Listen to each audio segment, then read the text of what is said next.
Hola, buenas tardes amigos y bienvenidos a Lecturas Imprescindibles. Hoy tratamos, como casi siempre tratamos de traer, canela fina. Bueno, hoy vamos a hablar de un clásico, de una obra, pues que, al menos en mi caso, y supongo que le ocurrirá a otros, pues no la hemos leído porque es una obra que tiene infinidad de versiones cinematográficas, una historia que ya conocemos o que creemos conocer. Sin embargo, me llevé una sorpresa al final de la misma, que ahora seguidamente relataremos y que pues finalmente solemos pasar por alto. Nos referimos a una obra de uno de mis escritores favoritos, el primer autor al que me acerqué siendo prácticamente un niño. Hablamos de Julio Verne y en este caso de la inmortal 20.000 leguas de viaje submarino. Es increíble cómo este autor consiguió adelantarse a su tiempo. No sé si tenía una imaginación privilegiada, no sé si contaba con información privilegiada desde cierto punto de vista, porque fue capaz de anticipar lo que pasó posteriormente. Tengamos en cuenta que el principal protagonista de esta historia, quizá más que Nemo, Capitán Nemo, el propio Nautilus, ¿verdad? Este fantástico submarino. Tengamos en cuenta que el submarino moderno como tal se inventó en 1888. El submarino de propulsión eléctrica y como arma ofensiva. Sin embargo, la obra que nos trae hoy a hablar de ella se publicó en 1870, ¿verdad? Fijaos este decalaje de 18 años que el autor ya pudo ver, ya sabía incluso qué es lo que se nos venía encima. Y no es una excepción. Cuando leemos del viaje de la Tierra a la Luna, perdón, pues también podemos ver cómo se anticipaba esta vez con bastante más años de ventaja a lo que posteriormente sería el lanzamiento a la Luna, ¿verdad? Pero ciñámonos a nuestra obra. Esta obra, pues, comienza como a mi juicio debe comenzar una novela y como a mí me gusta comenzarlas, con un recurso cinematográfico, literario, llamado in media res, es decir, medio de las cosas. La novela comienza con una serie de hundimientos, más que hundimiento de ataques a ciertos barcos, y no saben lo que es. Así que deciden mandar una expedición pensando, en la mayoría de las ocasiones, que pudiera ser una gran bestia submarina, ¿verdad? Que ataca por los diferentes mares. Extraña, porque se mueve demasiado rápido, los puntos de ataque o de colisión están muy distantes entre sí. Me llama la atención aquí en la trama de que nadie se le ocurriera quizás de que pudiera haber más de uno, más de una supuesta bestia submarina. Los protagonistas de nuestra historia, los tres protagonistas, finalmente terminan embarcándose en el Nautilus. Se entrevistan con el Capitán Nemo, allí hablan una jerga extraña, se nos va revelando poco a poco ciertos aspectos de la personalidad del Capitán Nemo. Es un personaje gris, lleno de aristas, con el que empatizamos por momentos y con el que también detestamos desde otros puntos de vista.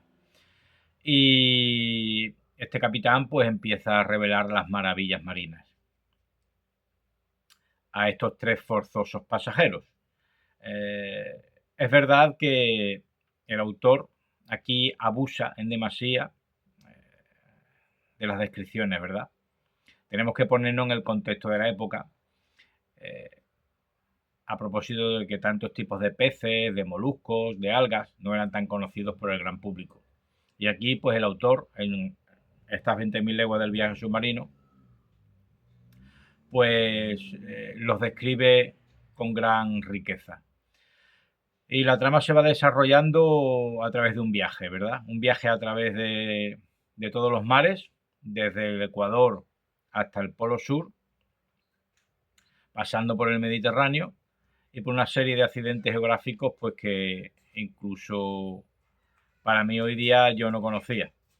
Es una obra tan antigua, una obra que hemos visto tantas veces en la gran pantalla, ¿verdad? O en la televisión. Y la que yo había olvidado al final, sinceramente. No me acordaba cómo demonios terminaba 20.000 leguas de viaje submarino.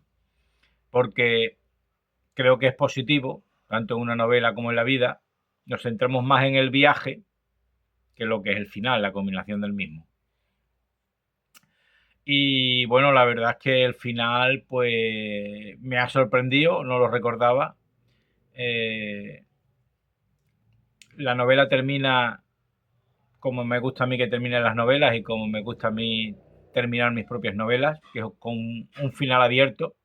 También lo hacen así otros autores, para que sea el propio lector el que le ponga final a esta gran epopeya del Capitán Nemo. Y en este final abierto, pues puede pasar cualquier cosa que se nos imagine, ¿verdad? Que imaginemos, perdón, que pudiera pasar y deja la puerta abierta a una segunda parte, que nunca se escribió, que yo sepa.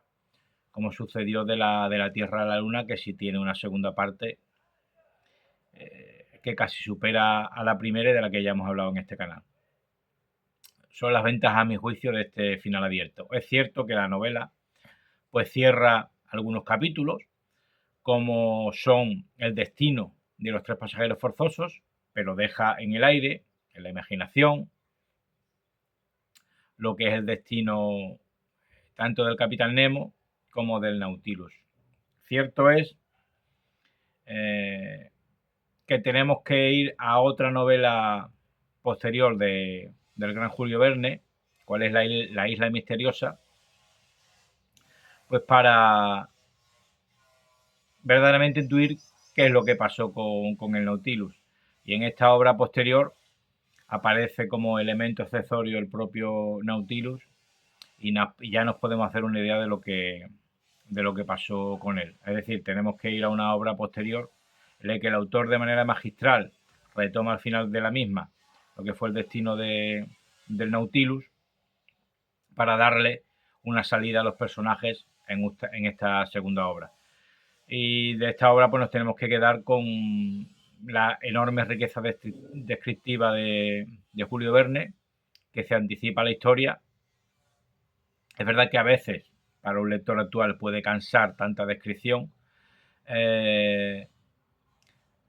pero que no contamina en sí la trama, sino que al contrario la enriquece y sobre todo pues lo que es la descripción del submarino, al igual que nos puede cansar un poco la descripción de los fondos marinos, de la fauna, de la flora marina. En parte también nos puede cansar un poco pues lo que es la descripción del submarino, porque ya lo conocemos. Cierto es que, bueno, anticipó, como digo, lo que es la fuerza motriz con la que se impulsaba este submarino, cuál es la energía eléctrica, que asombró a la época, porque las fuentes de energía entonces de todos los buques no era eléctrica, sino básicamente pues era el carbón, la vela o incluso los remos. Así que tampoco sale indemne el Nautilus de esta descripción, pero se agradece porque anticipa lo que verdaderamente fueron después los submarinos. De hecho, el primer submarino moderno, podríamos decir, pues tuvo una fuerza motriz eléctrica, aunque ya después se desviasen hacia lo que es el diésel y posteriormente la energía nuclear. En suma, Una obra imprescindible que nos va a hacer saborear lo que es el viaje en el mar a través de los 7 mares, como se suele decir. Estas partes descriptivas, que si creemos que no nos aportan nada, como están perfectamente acotadas, incluso no las podemos saltar, e ir directamente al meollo de la cuestión, que es la trama.